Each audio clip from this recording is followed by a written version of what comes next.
Сарайшық музей қоры ғылыми қызметкері Сарайшық пен өзгеріс қалалары арасындағы керуен жолдарды зерттеу экспедициясында жүр.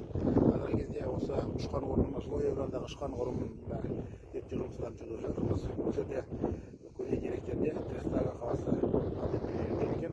Осы айтады қаланың орнын іздеу барысында осы форумның солтүстік батыс жағындағы төбе үстінен бірнеше қыш ыдыстардың көп шашылғаны байқалады. Бұл жерде қыш сынықтары, қызыл қыш ыдыстар және сырлы қыш ыдыстардың сынықтары кездеседі. Сондай-ақ бір-екі қытайлық селадон ыдысының қыш сынықтары кездесті.